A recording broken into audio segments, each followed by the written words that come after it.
The following trailer is rated H for honest. From the developers that dominate the MMO genre, the digital card game genre, the team-based first-person shooter genre, and the click stuff until loot pops out genre, comes the game series that defined the generic fantasy RTS genre for over a decade, Warcraft. Descend into the Tolkien for 13-year-olds universe of Warcraft, where you'll raise massive armies and formidable warriors and command them to destroy your foes by furiously mashing keyboard shortcuts like a coked-up court stenographer. Conquer the fabled world of Azeroth, a medieval fantasy land plagued by endless conflict because demons are assholes, where you'll choose sides in a battle between Sword of Good and Sword of Evil, maybe. Based entirely on which side has the more overpowered units, featuring the Alliance, your standard fantasy dream team of normal people, tall people, and short people. The Orcs, a race of terrifying steroid fiends who are actually pretty nice once you get to know them. The Scourge, the people that like their gruesome horror to be adorably cartoonish. And the race that's just more elves because they had already run out of ideas. I don't know, I guess make them elves, but purple? Whatever.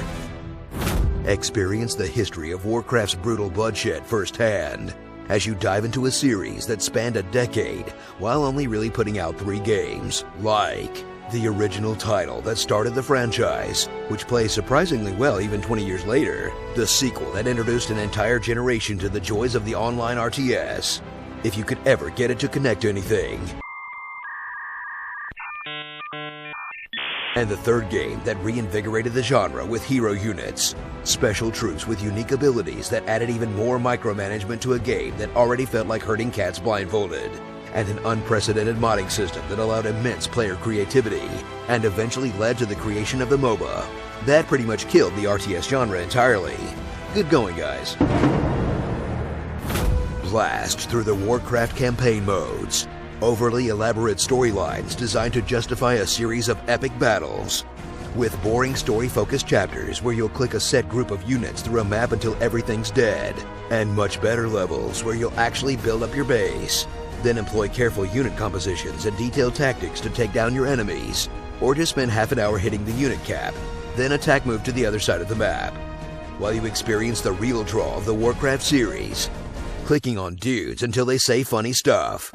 Me so horned, me hurt you long time. You're the king? Well, I didn't vote for you. Hey, puff puff give.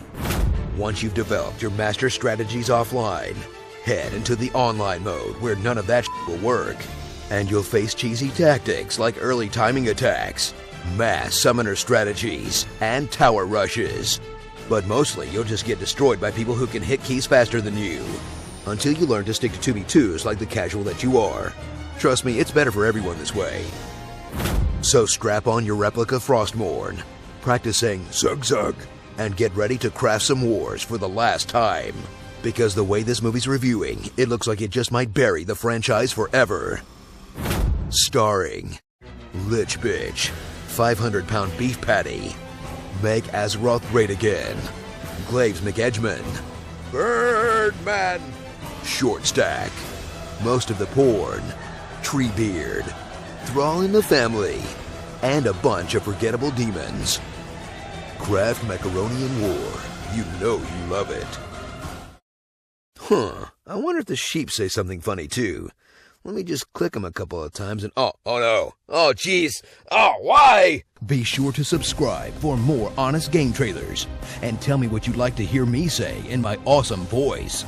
I'm a shadow, the true self. And she who's juicy must be loose-goosey. Psh, nothing personal, kid. I am Lelouch V. Britannia, and I command you to listen to my daddy issues. Call of Duty Infinite Dislikes.